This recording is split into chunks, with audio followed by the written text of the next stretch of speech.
Hey guys! So a couple days this week I attended a math conference that my advisor organized. It was a pretty small conference of about maybe 30 people. My advisor's research area is in a fairly specific part of math. So the community of people who would be interested in this conference is actually pretty small. But that also meant that my advisor could get a lot of the big name people in this group to actually come and participate. So each morning had a couple of lectures about the current active research and what the most recent findings are, along with free pastries and coffee because, let's be honest, that's the most important part of any conference, especially one that starts at 9 a.m. And then in the afternoon, all the participants would break up into small groups and they would work on the most relevant, interesting, and difficult problems in this little area of math. I was there for the lectures in the morning because they're mildly interesting and because my advisor is the organizer, but I mostly did my own thing in the afternoon because I'm basically useless in those think tanks anyway. As you might imagine, it's kind of cool and a little inspiring, but also super overwhelming to be in a room full of famous mathematicians. It also highlighted the fact that I don't feel like an academic, but I also don't really want to be one either. The people at the conference were always thinking and always asking a lot of questions. There was always a lot of,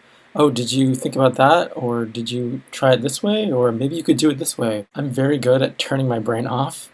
I don't know if I can be an academic who is okay with not thinking and not asking questions. I like other people to teach me things. I like learning and I like knowing things. But I don't think I think critically enough to really be an academic and to be an independent researcher, which is what an academic is supposed to be. All throughout school, even through a master's program, usually they'll tell you what the question is and you have to find the answer. But to really be an academic and to be a scientist and an independent researcher, you need to ask the question. You need to come up with the question. Hopefully a question that you can also answer to. I do like math and statistics, but I don't know if I have enough of a passion to create questions. Or maybe I just haven't found that thing that I'm really passionate about where I want to create the questions. Anyway, I guess I've just been thinking a lot about what I want to do with my life. How to apply what I already know and I've already done to something that I actually care about and I'm actually good at. In other news, I finished The Graveyard Book by Neil Gaiman, and it was one of the best books that I've ever read. It's written for a younger audience, so it's probably a slightly easier read, but I just could not put it down. It made me think a lot about life and change and growing up. It was just such a good book. And then yesterday I finished the entirety of Frey by Joss Whedon. If you like anything that Joss Whedon has made, you need to read this book. It's